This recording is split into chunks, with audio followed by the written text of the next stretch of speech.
So ngayong araw guys, magpapachange oil tayo nitong Aerox nating motor and brake kasi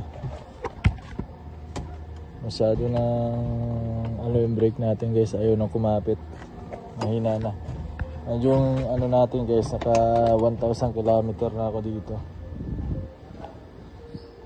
Ayan, 63 na siya.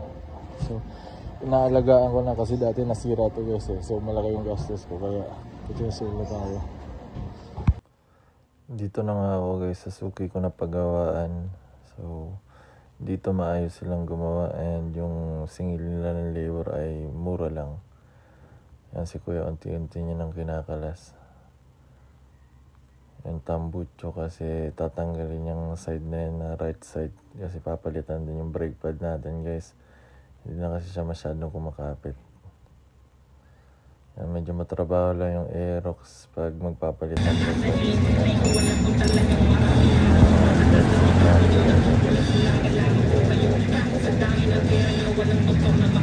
Brake pad natin, ito nga pala yung brake pad natin guys, original din yung papalit natin para quality. So ini-spray na ni kuya yung brake hub natin para maging malinis din. And yung oil naman guys, tingnan nyo, black na. So dati pinapaabot ko yung oil ko dati na bago mag-change oil 3,000, ngayon every 1K, kahit fully synthetic yung nakalagay ay inaalagaan ko na talaga kasi natuto na ako dun sa una kong pagkakamali, inayaan ko lang siya. Kaya ngayon maintenance talaga.